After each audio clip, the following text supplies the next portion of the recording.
Assalamualaikum warahmatullahi wabarakatuh. Saudara-saudara sekalian, saya bersama dengan King lagi sekali malam ni untuk menemani anda. Kita cerita sikit apa maksud dengan kucing bila dia bermasalah. Kucing masa dia happy, masa dia tak sakit, anda pun seronok, betul tak? Berjaga-jaga masa dia sakit pula. Okey, macam mana nak kenal dia sakit?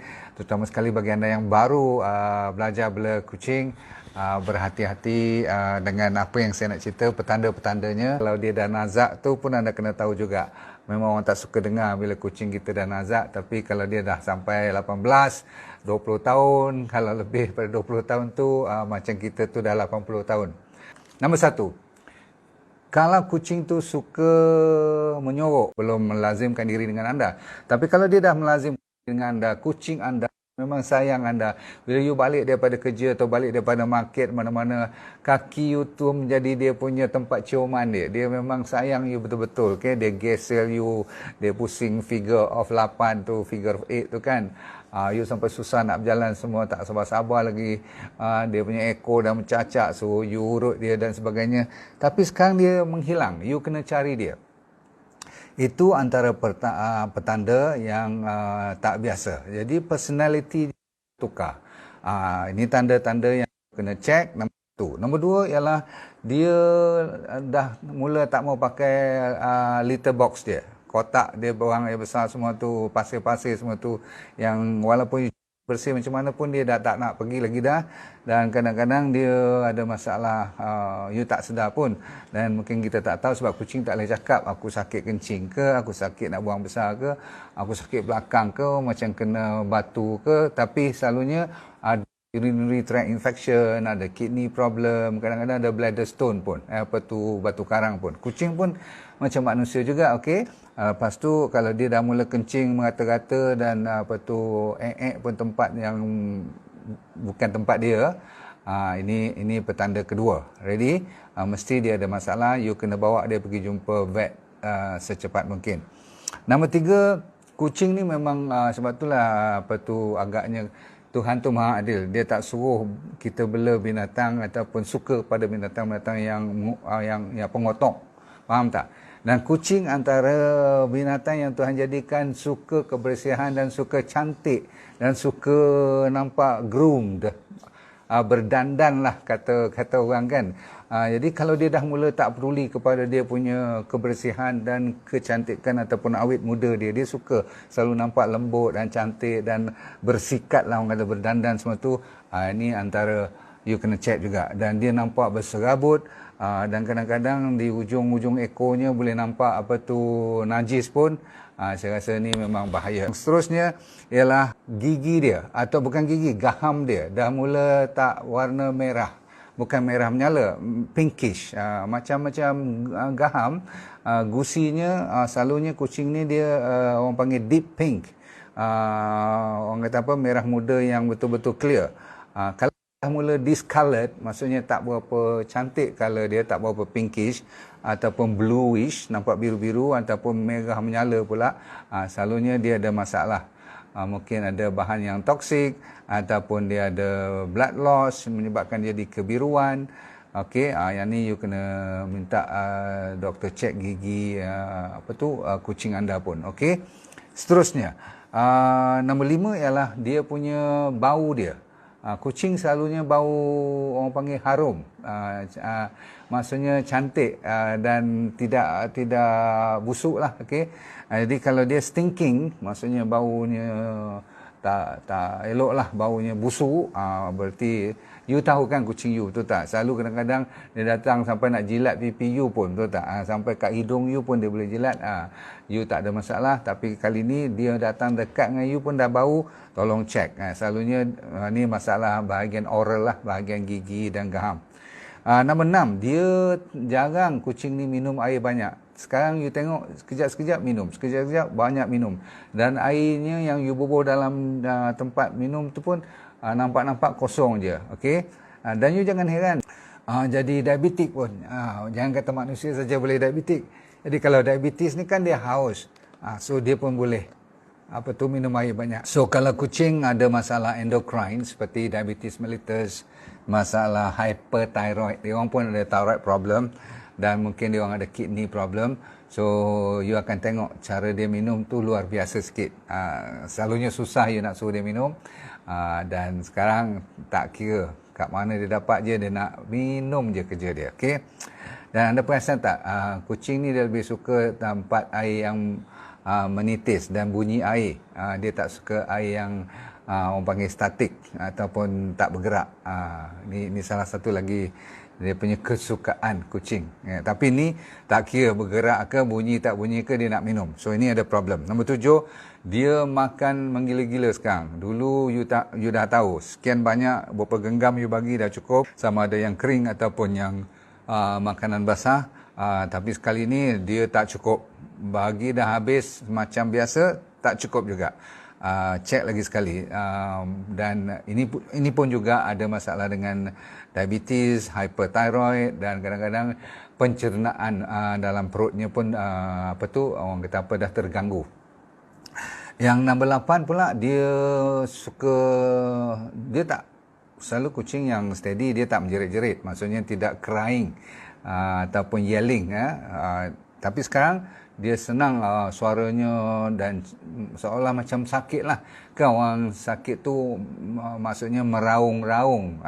Di yelling ni selalunya kalau kebiasaan kucing bela, dia jarang. So kalau dia dah mula yelling atau crying, selalunya dalam kesakitan. Dan kadang-kadang tempat you urut dulu tak ada masalah. Ya, dan you pegang bahagian mana pun dia tak macam nak tolak-tolak dengan kaki dia, faham tak? Ataupun nak avoid you, ataupun nak bunyi-bunyi. Sekarang ada tempat-tempat yang kalau you salah pegang atau tepuk, dia akan rasa macam terganggu dan kadang-kadang dia boleh menjerit-jerit, maksudnya meraung sikitlah, sakit. Okay? Nombor 9, dia kalau you nampak kucing you muntah, selalu orang kata kucing kalau muntah setahun sekali, 2 kali ataupun even 3-4 kali setahun pun masih okey. Tapi kalau setiap minggu you tengok dia muntah, dia mungkin ada masalah. Okey, medical yang doktor binatang yang boleh cuba bagi diagnosis. Nombor 10 pula, kucing yang selembut yang you kenal dia, kucing yang you sayang tu, sekarang dah mula kasar, dia agresif. Kalau dia agresif, selalunya you kena tolong bantu dia. Sebab apa? Dia dalam keadaan nak memberitahu pada you yang dia tak sedap badan. Jadi orang yang tak sedap badan ni, dia selalunya kalau orang kita panggil merengek-rengek lah, faham tak? Kita sendiri, kalau kita sakit pun, tahu tak? Kalau orang kacau, memang kita akan jadi apa? Jadi macam panas sikit lah kan. Kita rasa tak seronok lah. Pasal apa? Dalam keadaan kita pening kepala, sakit, ada orang kacau lagi. So dia senang macam nampak agresif, jadi pemarah. Dan selalunya sakit-sakit boleh daripada gigi ke sendi. Sehingga kalau kucing tu yang tak kira yang tua ataupun muda, sekarang ni, dulu yang tua-tua saja kata ahli-ahli veterinarian yang ada arthritis. Sekarang muda-muda pun dah boleh ada arthritis. Saya risau sikit dengan King tadi sebab kucing King ni yang kita bela ni, dia punya kaki kan daripada kecil dilahirkan ada congenital bengkok sikit. Orang utara panggil pengkak. Tahu tak, pengkak ni boleh ada 2 jenis. Dia boleh curve ke dalam, dia boleh curve keluar. Yang ni dia curve keluar. So sebab tu kalau you tengok, dia tak boleh lompat daripada tinggi-tinggi, dia takut. Sebab tulang dia masih lagi lembut. Kesian dia, baru nak masuk 5 bulan tu. Okey, apapun kita dah faham dia, jadi kita tak paksa dia lompat tinggi-tinggi. Okey, kita kena jadi penyayang lah kepada kucing yang kita bela kan, dan kita tahu kelemahan dia. Seterusnya, nombor 11, dia senang luruh atau gugur rambutnya, dan kadang-kadang sampai hilang rambutnya dan kulitnya tu jadi crusty. Jadi macam berkeping-keping. Macam kalau orang dewasa ni, kalau kita manusia, macam psoriasis lah jadi kan. Ni selalunya mungkin dia ada masalah kulit, dia pun boleh ada masalah skin allergy, kadang-kadang ada vitamin yang tak cukup. Dan yang paling kita risau, dia ada ringworm. Ada jenis ni lah, ulat-ulat yang mengganggu kulit dia. Dan ujung-ujung sekali jangan terkejut kalau saya kata kucing pun boleh under stress. Entah apa-apa dia stress, saya tak tahu, mungkin dia cari partner tak jumpa ataupun dia kena tinggal ke apa, kita tak tahu kan. Tapi nombor 12, yang ni macam manusia juga. Kalau ada kanser contohnya, kan kita selalu hilang berat badan secara mendadak. Tak adalah sampai lebih daripada beberapa kilo. Tapi kalau dia kurang 1 kilo saja dah cukup. Ataupun meningkat pula 1 kilo. Kucing kalau meningkat pun secara tak ada sebab pun bahaya. Kalau dia turun pun bahaya 1 kilo. Jadi anda kena tahu 1 kilo berat badan kucing bersamaan lebih kurang 10 kilogram manusia. So jangan anggap dia punya 1 kilo tu kecil, sebab dibandingkan kita dah hampir seolah-olah kita dah hilang 10 kilogram. Kenapa? Kucing pun boleh ada kanser juga. Jaga baik penyakit yang serius-serius lah ni kan. Kalau masalah weight loss. Okey, maksudnya apa? Turun berat badan secara mendadak walaupun 1 kilo, kena cek. Okey. Seterusnya nombor 13, dia lack of appetite. Dia tak ada selera. Tadi yang lahap betul-betul, makan semua tak cukup pun problem. Dan sememangnya kalau manusia pun, you perasan tak, kalau you jumpa saya di klinik kanser, saya akan wajib soalan ada 3-4 tu, tapi 2 daripadanya ialah you ada hilang berat badan tak? Saya selalu tanya. Nombor 2, you ada hilang selera tak? Nombor 3, selalunya saya tanya ada demam tak? Dan nombor 4, ada perbezaan you punya buang yang besar dengan buang yang kecil tak? Maksudnya ada perbezaan sembelit dan sebagainya. Tapi 2 ni tetap. So kucing pun kita nak tahu. Kalau dia hilang berat badan dan dia hilang selera makan, letak makanan yang dia minat, sampaikan treat dia pun. Kan kita ada makanan bagi hadiah. Kalau dia buat benda yang kita ajar tu, kita bagi sikit, macam coklat lah kononnya. Benda tu pun dia dah tak mau tengok pun, you kena selamatkan dia cepat-cepat. Kalau boleh kita hantar ke vet juga kan. Selalunya orang kucing ni selalunya mungkin dah ada infection, dah ada fever dan ada masalah kidney pun, dan mungkin juga yang paling kita risau ada kanser. Okey. Baik, kalau kucing tu limping, jengkit-jengkit, maksudnya macam you tergeliat lah, macam tu terseliuh kan. Kucing dia tak boleh buat drama. So bila dia datang jalan macam terjengkit-jengkit tu, ataupun macam limping tu, atau nampak keras kakinya, tak normal perjalanan dia, that is real. Maksudnya bukan dia drama.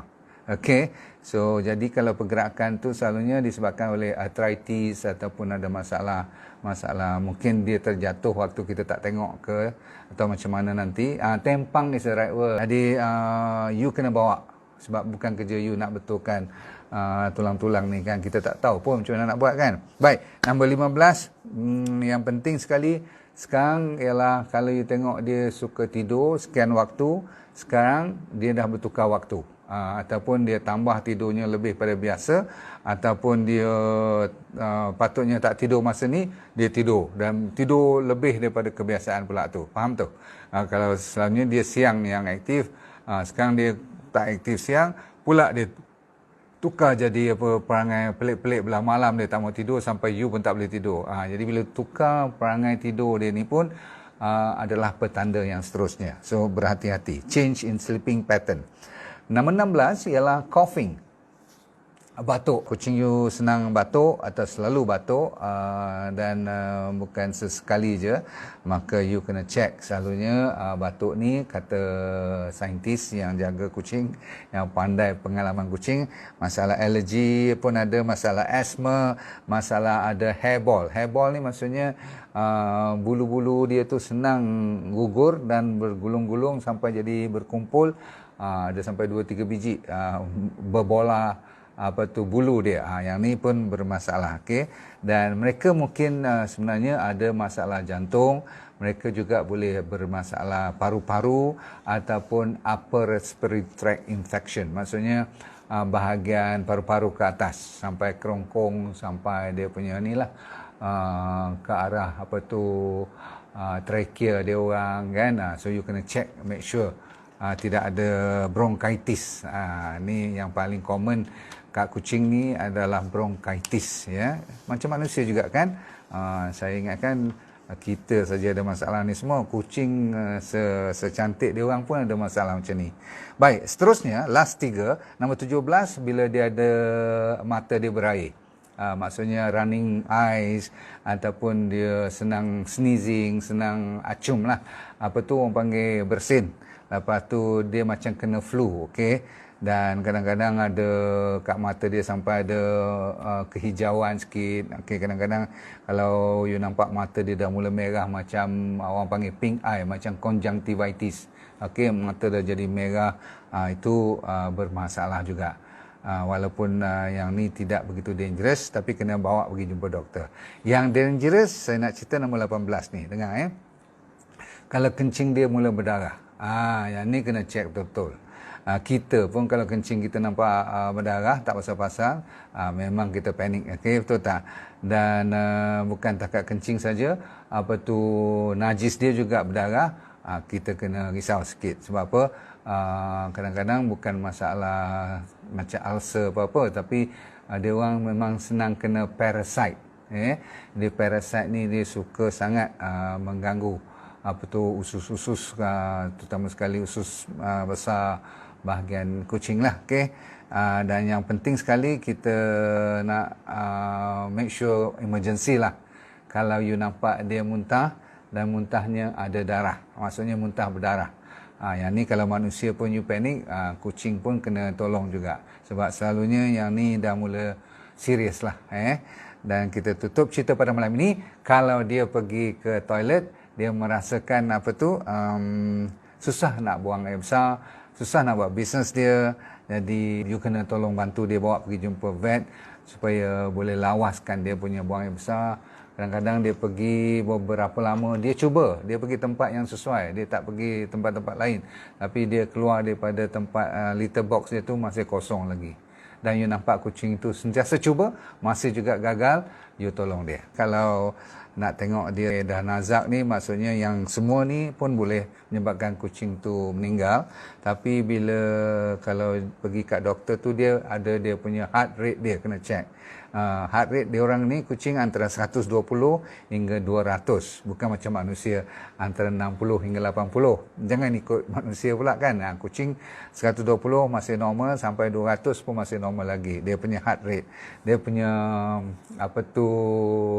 pernafasan dia antara 20 hingga 22 hingga 40. Kalau manusia antara 20 hingga 28 tu kira masih normal. Lebih kurang 25 lah average. Mereka sampai 30, 32 masih lagi normal. Okay?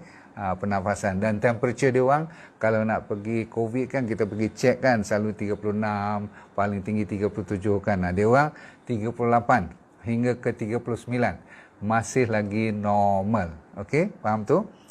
Yang lain daripada tu ada 1-2 tambahan. Kalau dia nazak ni, kadang-kadang saya dah kata apa tadi, personality dia dah bertukar. Dia macam dah macam tahu dia nak pergi. Kadang-kadang kesian juga tengok kucing ni. Dan kadang-kadang dia akan orang panggil tengok dinding saja dan tak mau perhati tempat-tempat lain. Dia perhati macam tak ada arah macam tu. Okay? So staring to the wall, you rasa pelik, tak respon pun kalau you panggil nama dia pun dah tak respon. Nampak letih, lesu dan tidur je selalu. Kadang-kadang kesian juga. Kadang-kadang kucing juga kadang-kadang boleh jadi sawan. Tak fits dia dah pergi ke brain tu. Assalamualaikum warahmatullahi wabarakatuh. Bye. Terima kasih.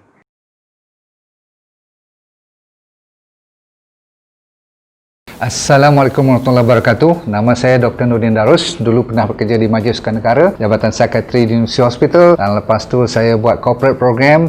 Tapi Tuhan bagi rezeki kat saya untuk kena kanser pada 2001. Bukanlah seronok, tetapi pengalaman. Kali kedua saya kena relapse pada 2012. Di pengalaman tu saya nak share dengan anda, kalau anda bermasalah berpenyakit ataupun sama ada dari segi fizikal ke mental, tak jadi hal, asalkan you nak merubah hidup you. Dan bagi mereka yang belum sakit pun paling mustahak untuk mempertahankan, menghindar daripada kena sakit. Tapi insyaAllah dalam program yang dinamakan DND Well for Life 90 Day Challenge, maksudnya 90 hari punya cabaran ni untuk meningkatkan kesejahteraan dan kesihatan hidup anda. Mau tak?